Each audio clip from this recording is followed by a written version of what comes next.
आज की वीडियो में हम बात करने वाले हैं रूस की ग्लोबल मिसाइल बुरेवेस्टनिक के बारे में। इसका पूरा नाम 9M730 बुरेवेस्टनिक मिसाइल है। इसे नाटो ने स्काईफॉल मिसाइल का नाम दिया है। ये रूस का ऐसा नया रक्षा कवच है जिसे भेदना फिलहाल अमेरिका के भी बस की बात नहीं लगती। नाटो के देशों में इसको लेकर हड़कंप मचा हुआ है।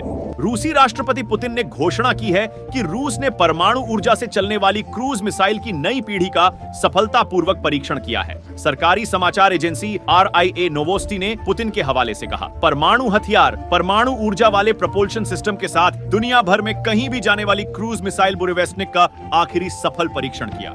बुरेवेस्टनिक का नाम एक समुद्री पक्षी पेट्रेल के नाम पर रखा गया है। बुरेवेस्टनिक के बारे में बहुत कम जानकारी है और कई पश्चिमी विशेषज्ञ इसके बारे में संदेह करते रहे हैं, यह देखते हुए कि एक परमाणु इंजन अत्यधिक अविश्वसनीय हो सकता है। ऐसा माना जाता है कि यह परमाणु हथियार या पारंपरिक हथियार ले जाने में सक्षम है। जब पुतिन ने पहली बार खुलासा किया कि रूस अपने 2018 के राष्ट्र के संबोधन में हथियार पर काम कर रहा था, तो उन्होंने दावा किया कि इसकी असीमित सीमा होगी, जिससे यह मिसाइल रक्षा प्रणालियों द्वारा अनिर्धारित दुनिया का चक्कर लगाने की अनुमति देगा।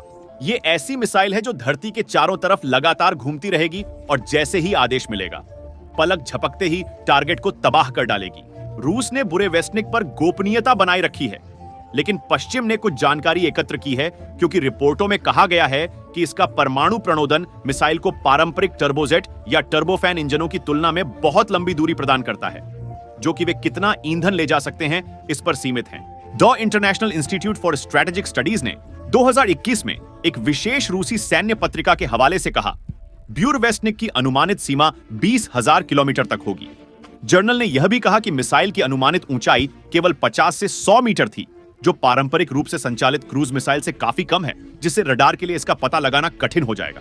रूस के लिए मिसाइल की न्यूक्लियर प्रोपल्शन यूनिट का विकास एक बड़ी तकनीकी चुनौती रही है, जिसमें कई परीक्षण विफलताएं शामिल हैं। 2019 में व्हाइट सी में एक परीक्षण के दौरान विस्फोट और विकिरण निर्वहन में कम से कम 5 रूसी परमाणु विशेषज्ञ मारे गए थे और अमेरिकी खुफिया एजेंसियों ने मान लिया था कि यह बुरेवेस्टनिक परीक्षण का हिस्सा था। पश्चिमी विशेषज्ञ लंबे समय से सवाल कर रहे थे कि क्या मिसाइल वास्तव में सेवा में प्रवेश करेगी। एक गैर लाभकारी सुरक्षा संगठन न्यूक्लियर थ्रेट इनिशिएटिव ने 2019 में अनुमान लगाया था कि तैनाती में 1 दशक का समय लग सकता है।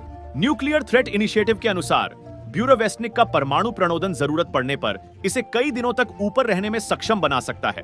यहां अगर मैं परमाणु परीक्षण पर रूस के रुख की बात करूं, तो पुतिन ने कहा कि ऐसी संभावना है कि रूस परमाणु परीक्षण फिर से शुरू कर सकता है और ऐतिहासिक परमाणु परीक्षण प्रतिबंध संधि का अपना अनुसमर्थन वापस ले सकता है। संयुक्त राष्ट्र ने एक रिपोर्ट में कहा कि 1945 से 1996 के बीच 5 दशकों में 2000 से अधिक परमाणु परीक्षण किए गए। उनमें से 1032 अमेरिका द्वारा, 415 सोवियत संघ द्वारा और बाकी अन्य देशों द्वारा किए गए। लेकिन मानव स्वास्थ्य और पर्यावरण पर परमाणु परीक्षणों के प्रभाव को लेकर चिंताएं बढ़ गईं। इसलिए 1996 में व्यापक परमाणु परीक्षण प्रतिबंध संधि CTBT पर हस्ताक्षर किए गए। इसे 10 सितंबर 1996 को संयुक्त राष्ट्र महासभा यूनाइटेड नेशंस जनरल असेंबली द्वारा अपनाया गया था, लेकिन यह लागू नहीं हुआ क्योंकि कुछ देशों ने ट्रीटी की पुष्टि नहीं की है। इस पर रूस ने 1996 में हस्ताक्षर किए थे और 2000 में इसकी पुष्टि की थी। अमेरिका ने 1996 में इस संधि पर हस्ताक्षर किए थे, लेकिन इसकी पुष्टि नहीं की थी, जिस पर पुतिन ने ध्यान दिलाया था, क्योंकि उन्होंने कहा था कि रूसी संसद, जो उनके प्रति पूरी तरह से वफादार है, शायद इससे हटना चाहेगी। तो ये थी दुनिया की ग्लोबल मिसाइल बुरेवेस्टनिक। इस मिसाइल पर आपके क्या विचार है, कमेंट करके जरूर बताइए और वीडियो को लाइक और चैनल को सब्सक्राइब करना ना भूलें।